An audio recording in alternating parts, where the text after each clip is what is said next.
for another edition of the Daily Racing Form, a weekend preview. I'm Gino Bacola alongside my good friend Scott Shapiro with producer Lucia helping us out. Got a little bounce in the step, Scotty, because we're only a week away from the Breeders' Cup, so we're all kind of feeling it right now in the world of horse racing. There's some buzz, and it feels real when you can start looking at the horses and the pre-entries are already out. So if you're someone who likes to do your research well ahead, you can actually take a look at our Breeders' Cup packages and go start handicapping some of those races right now. It's kind of a fun feeling when we see those horses in the entries. No doubt about it. I dove into the package myself this morning. No surprise, I'm sure, to the viewers or to you. But it depends when you're watching this, but a little bit less than a week away, or more than a week away, I should say. So Friday and Saturday will be Breeders' Cup 2 days coming up next week. But very important, Scott, we need to make a little money on the bankroll right now. So let's see if we can hit some things this weekend over at Keeneland. There's 3 stakes races on Saturday at Keeneland. It is closing day over there before the meet changes to Churchill Downs on Sunday. Let's see if we can hit some let's see if we can hit some winners here. We start with the Bryan Station. Scott, I mean, honestly, I thought you could make a case for 6-7 different horses in this race. It was a really challenging race to handicap, a fun one. Messero looks like a bit of a long shot in here. This horse was grade 3 placed a couple starts back, but I just think his overall form is going to need to improve a little bit in here. I think he's in with a shot a little bit at his price. I mean, the last race where he added blinkers, they ran 1-2 around the track. He was an off-the-pace runner, and he's got to win over this course. He'll be able to save ground throughout. I'm a little higher on him than you. Yeah, and that's what makes this race honestly challenging. You go through a horse like the 2 Golden Afternoon, who's multiple graded stakes placed. Even if you don't love this horse, you look back at that runner-up effort last time out. It's not bad. 2 starts back winning a stakes at Presque Isle. I mean, horses like this could not be a big shock in a race like here. No doubt about it. You get Jose Ortiz aboard. I assume he's going to be forward in this race with the inside draw coming out of those 2 sprints where he showed speed. We'll see if he's good enough from there. Antisocial is the next one. I mean, when you look at this field, Scott, the one thing I'd say, I don't know how many of these horses want to line up on the front end. I think there's a couple that want to be close. I could see Antisocial getting a really nice trip, stretching back out from a sprint where he got caught a little bit farther back than I think he wanted to in that race. He ran pretty well, though, closing up the inside, and he is proven he was grade 2 placed in the Secretariat 2 starts back. I mean, Jocoso, Simulate, Antisocial, they're all closely matched in that race. I think any one of them could, be logical in here. Yeah, I agree. And I think the inside draw, again, with a very aggressive rider in Luis Saez, back to the preferred distance. I would be surprised if he's not in a good spot early on. Troubleshooting is in very nice form. He's won 2 of his last 3. He just won the grade 1 Franklin Simpson, Scott. And in that race, he came from a little farther back than we've been seeing him recently. He was about 5 out of it early on. This was at 6.5 furlongs. He's actually going to be making his first start beyond 7 furlongs. So that would be the big question mark with him. He's really been a sprinter, but if he chose these same tactics, you look at this race and think he should be able to get the mile. Yeah, I think that, on the surface, it looks like he should be able to get the mile, but he's sprinted every race of his career thus far, despite a pedigree where you could stretch out. I'm a little bit leery on his chances to enjoy the 2 turns. Scott, I don't know what to do with Final Gambit. He ran in the Kentucky Derby, and he was a really good 4th in the Kentucky Derby, and we were all kind of expecting him to really step forward off of that. The Matt Winn is a race you can excuse. Then they put him back on the turf 3 races in a row. Probably faced better than this group on the grass in all those races, but I think his lack of early speed is what hurts. It puts him way out of it. He needs things to go really right for him. From a class standpoint, he fits really well with this group. I just don't really know what kind of trip to expect from him other than one to be coming from way out of it. Yeah, and a mile seems a little sharp for him as well. Brad Cox kind of told us what he thought of this horse when he didn't run him in the Belmont and he wasn't, even considering it and ran in the Matt Winn. He's a nice horse. I think his effort in the Derby and in the Jeff Ruby were his best efforts to date. We'll see if we can get back to them, but like you said, he's going to be coming from well out of it. Dream On has been very solid throughout. He's a grade 3 winner. He's stretching back out to a mile. I wonder with him, Scott, if we saw some of his better races or he was like a really precocious horse who was kind of ahead of a lot of other horses earlier, and now they've all kind of caught up to him. I respect him, but I just kind of think others are improving more right now. I had the same note. I think we've seen the best of this horse. He's honest. He was, caught pretty wide in that race back in the Franklin Simpson, but I just think others are moving forward while we definitely have seen, nothing's definite, but I think we've seen the best of them. I think every other horse from the outside here, I mean, if you told me that you liked them or if you wanted to use them, I really wouldn't talk you off them all that much. Game Warrior getting back to a mile could really help Scott. I think he was solid out in Southern California. Probably hasn't faced quite as tough of company, but I think at a mile on the turf, that's probably really his best trip here. I wouldn't be shocked to see him hit the board. Well, he's going to be another one that's going to be coming from pretty far out of it, you would think. He gets Frankie Dettori here for the first time. Yeah, I mean, at 20-1, I can't fault you for thinking he's got a shot underneath. Tenacious Leader is a two-time winner. He just won on October the 4th at Keeneland in a first-level allowance race, and this is a nice effort. Scott was sitting second and was able to move to the lead. My only concern would be that his wins have been in kind of pretty soft trips. Like he's gotten to be able to sit right off the lead and move to the front end, not really have to encounter trouble or deal with things like that. So if he gets that type of a trip, I think he's a talented horse. I feel like I need to see a little bit more from him to really know who he is. The field that we saw him beat right there, much lesser. Interesting. This was kind of one of those Todd Pletcher buzz horses as a 2-year-old at Saratoga, sprinting on the dirt and ran fine, but didn't really pan out to be, the real deal, if you will. I don't know. He was a little chilly on the tote board last time. I'm pretty against this horse other than the fact that he's going to be a good price. Giacoso's been in very nice form in his last couple, Scott. In the Jeff Ruby Stakes and in the American Turf, he was in a little tough. He had kind of sneaky trouble in those races. And then in the Secretariat, he ran really well. He beat Simulate. I think he got the inside draw. Simulate had to go a little bit wide that day, kind of a tale of two trips. But he bounced back again with a solid effort in the Gun Runner. He made an early move to the lead. He opened up 2. He got run down by Plensa, who we'll talk about in just a moment. But I mean, any of these outside horses, we've seen them kind of take turns beating each other. And I think if the right trip came down to it, I wouldn't be shocked to see a Giacoso, a Simulate, a Plensa, any one of these in the winner's circle. Yeah, the one concern I have is 3 wins have come when he's been very close to the pace. I think he's going to be further off in here. He was very up and close to the pace along the inside in the Secretariat.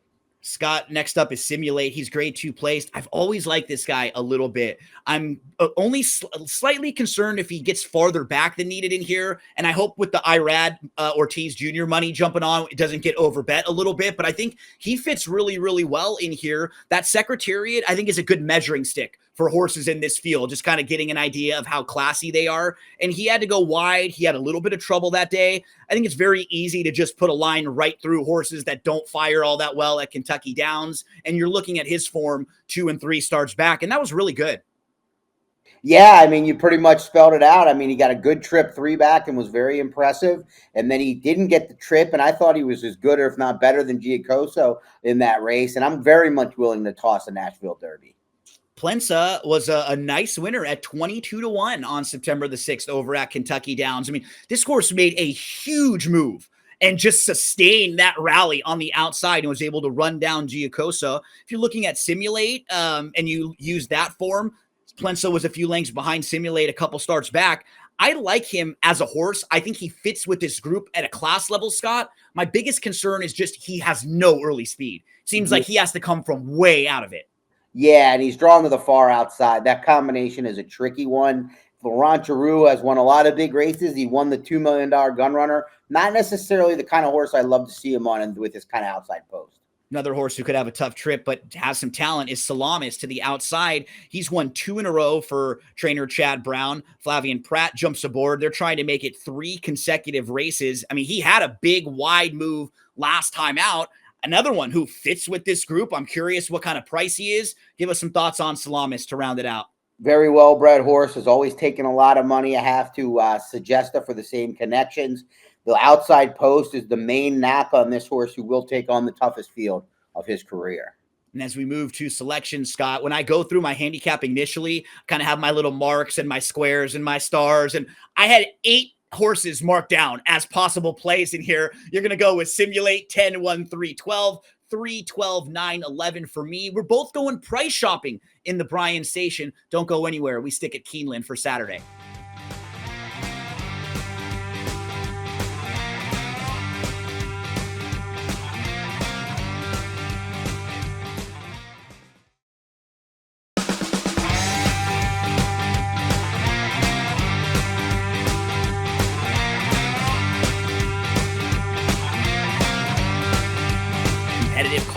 Saturday at Keeneland continues. We're going to move to race number 9. This one is the Grade 3 Fayette. We're going to have 3-year-olds and up going a mile and 1/8 on the main track here. Scott, I thought this was another really challenging race where you don't have that one standout horse that everyone's going to be drawn to. We kick things off with Lambeth.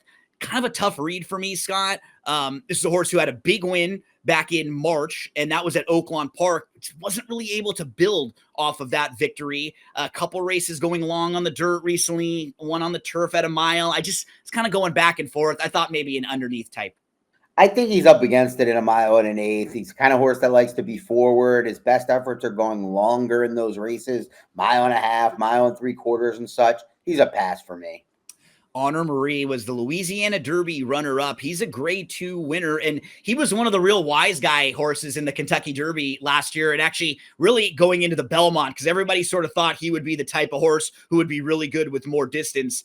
He just hasn't really progressed from last year, Scott. We saw him win once going 1.5 miles this year at 8-1. He's just been really inconsistent. Yeah, I think there's a lot of speed in here, so I think he might get the right setup and right grip under a guy that, a rider, Ben Curtis, who's very good with price horses, very good at saving ground. Thought the last race was a little better than looks when he swung wide on a day where you wanted to be along the inside of Churchill. And that's what's tough when you look at his overall past performances. He's going to have a couple of those lines that don't look good because he just doesn't have any early speed. So there's always going to be a couple races where he has no shot and he's way, way out of it. If you can dig a little bit and he is a fair price, keep an eye on him because he's classy enough to win a race like this. He just really needs the trip, and you want to make sure you get rewarded at the price.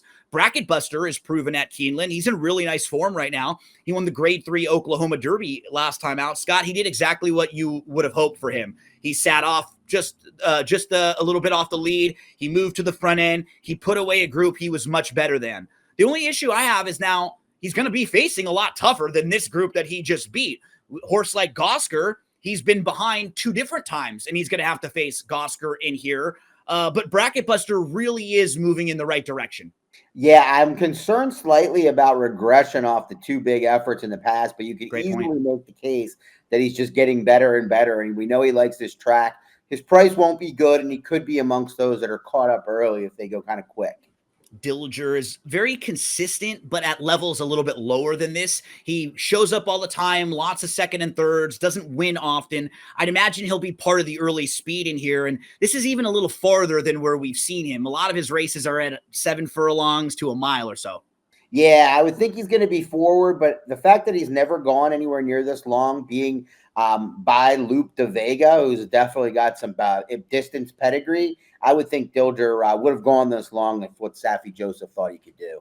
One of the horses that could make me dance in the moonlight, Scott, would be this guy, Moonlight, who I think has a nice shot in here. Moonlight has won 3 of his last 4. He seems to really be stepping forward. If you toss that July race that had layoffs on both sides, I think he fits with the group. The concern is just the running style. He's not a horse that can make his own trip, but you were pointing it out. You got Bracket Buster, Dilger, Prince of Power, Dragoon Guard. They could be going quick early on in here, and that would help a horse like Moonlight.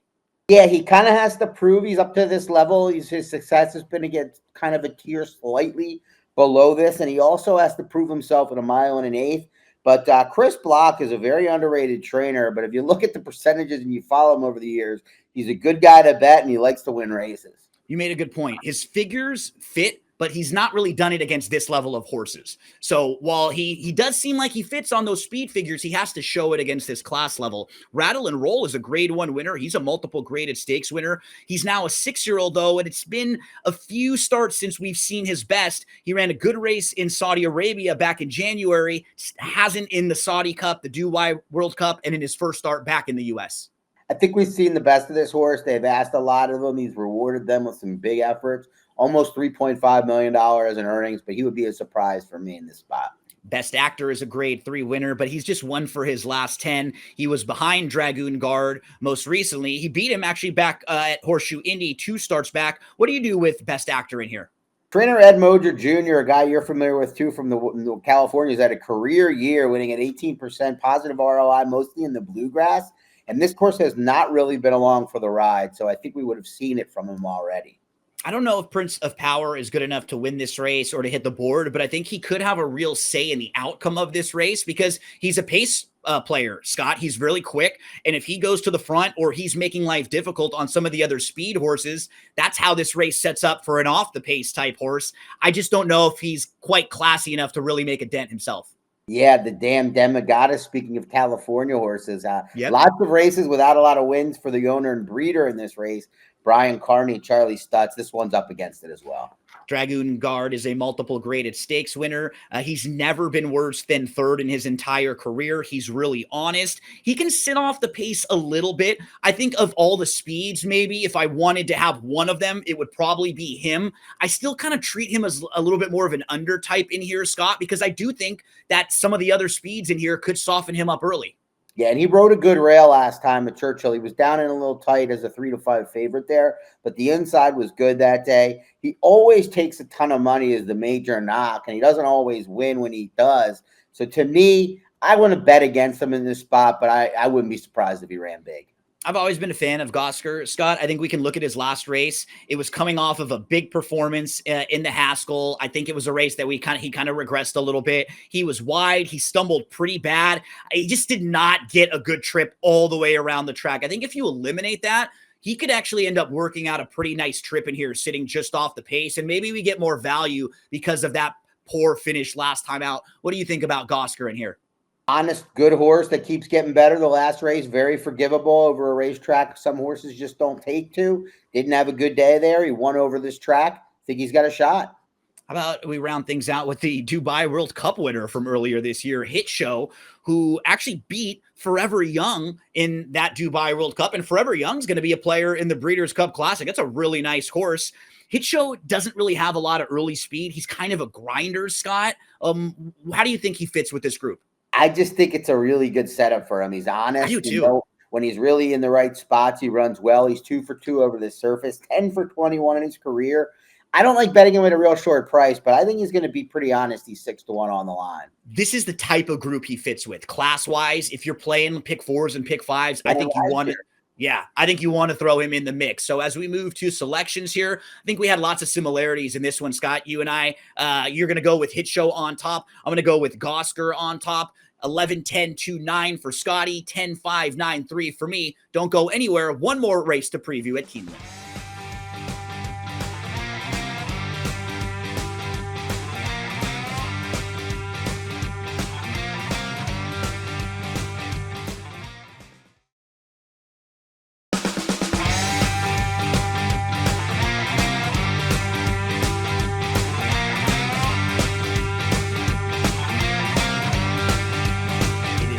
When we get a chance to take a look at the 2-year-olds, because when we think of 2-year-olds, we think of future stars. And anytime you're looking at a race with 2-year-olds, you could be looking at a race where there's a horse that could run in the Kentucky Derby next year. Scott, we're going to preview the Bowman Mill. This is going to be race number 6 on Saturday at Keeneland. And we will start things out from the inside with a really impressive last out winner. That's Hartley, who won his only race. Really nice. He was a step slow, and then he pushed through from the rail and he cruised for Wesley Ward with John Velasquez aboard. And he's one of 2 for trainer Wesley Ward, who loves to unleash really talented horses at the Keeneland meets. Sure does. He won this race last year with a runner that hasn't proven to be all that great in Long Neck Paula. So he's got 2 in here, I think, higher prospects. Hard to knock this horse, other than that, like you said, didn't get out of the gate all that well on the debut. And coming back on just 3 weeks rest was just a little shorter than you normally would see, but a lot of talent, it appears. Just Deeds will add the blinkers. He won his career debut. Then he was well defeated in his second start when he stretched out to 6 furlongs. What do you think about the 2 in here? Well, he adds blinkers for the first time. Not a statistic kind of Johnny Ortiz, the trainer, who wins races in bunches and has not been winning a ton lately. He draws in between the 2 wards. It seems like a tough assignment. Scott, when I'm looking at young horses, a lot of times I'm really impressed with the horses that have shown they can sit off a bit and maybe pass horses. Even a horse like Outfielder, if you're watching his most recent race, he actually was sitting off the pace a little bit more than it might look like on the running line. And I think in a race like this, that could be very helpful if a lot of these other horses have early speed and want to go. We at least know that outfielder, you can kind of switch him off for a second, have him sit off another horse, and then ask him to go. I think he's one of the major players in here. He was highly regarded from the get-go. They spent $850 for him. He's been 3 to 5 or less in his 2 starts in the States and won them both. My question is, he's had 2 outside, very comfortable, stress-free trips when he's relaxed. Now he's drawn more towards the inside. Will he be able to sit along the inside and relax and get dirt in his face that way? That's the question for me. I don't know if he's not going to be favored in here. I know the morning line, Nick Tamaro has heartily favored. We'll see which word takes more money. Yeah, I would actually lean towards the 3. I just think he's just more of like the accomplished, proven. He's got a little bit more of a resume. We saw him go over to Deauville as well. So I wouldn't be shocked if they flip-flop on those 2. Strategic Reserve is cutting back from a mile. And sometimes, Scott, that can play well in races like this. If we're looking for the horses to come from off the pace, at least we know he's got some foundation. And I wouldn't be shocked to see him being the one of the horses to sit off a little bit. That's a good point. You know, what happened last race is they didn't go very quick early, he and the other favorite down at Gulfstream in a one-turn mile race down there. But that second quarter turned them both in, and it set it up for the 3rd choice in there in that compact group of 4. So maybe he'll be able to relax in here, and that will benefit him. Maybe an upgrade from what I thought coming into the conversation. Spun DMC looks like another logical contender in here. He earned a nice speed figure in his only career start. He sat off a little bit before moving to the front end, and he is drawn towards the outside in here. So, I mean, he could have that same sort of trip that he had in that race where he can sit off a little bit. And then if he has to move to the front end, has to go. He's actually 9 to 5 on the morning line. So he was actually the morning line favorite. I think the 2 Ward horses were 2nd and 3rd. And I mean, I wouldn't be shocked to see the 3 and the 5 as like your 2 choices in here, Scott. I think they both make a lot of sense. Yeah, good point. I got that. You know, this horse, you know, he was 12.5 over almost 13 to 1 on debut, Gino. I don't necessarily know if I should make too much of that. But, you know, he ran a huge number. You combine that with potential regression. I think maybe the last time was the time to have him. I agree. As we move to Gallivant, who was solid in his debut. He showed really good speed, Scott. He finished 3rd that day, maybe just went a little quicker early on than they would have liked to go. But, I mean, when you're looking at speed figures, even though he did not win, he actually earned the highest buyer speed figure in this field of any horse. So, I mean, I would not be shocked at all with the outside draw if he was able to cross over on this field. Yeah, and this owner, breeder LNJ Foxwood, they don't have a lot of horses with Ben Colebrook, but they had the damn fancy dress party with Ben, and he was successful right away, precocious. I think this horse is going to be able to relax a little bit more. Was down on the inside, was passed by a horse that I think is talented that ran a 94 buyer for Todd Pletcher. Well, if you're a fan of WWE wrestling, you know that Shawn Michaels threw a pretty nasty super kick. Scott, what are we going to do on the outside with the number 7 super kick coming off that win at Churchill? Well, you see the surface switch and the blinkers being added. That helps, you know, seriously help. You get Saez. The question is how wide and how much other speed will there be? I think he's, 20 to 1, though. I can't fault somebody that might want to take a mini swing, but I think there's tough horses for him to beat. It's a small field, Scott, but I mean, of the 7, 4, 5 really wouldn't shock me at all in here. Let's move to selections. How do you want to stack them up in here? Yeah, I went with Gallivant, who draws to the outside. I think Luan Machado is going to be able to relax just off the pace, and this one's going to break his maiden in career start number 2. I went to outfielder. I did think that if you're looking for a little bit of value, maybe the 4 Strategic Reserve. Don't forget, next week, Breeders' Cup. We'll get you all ready for Breeders' Cup Friday and Saturday right here.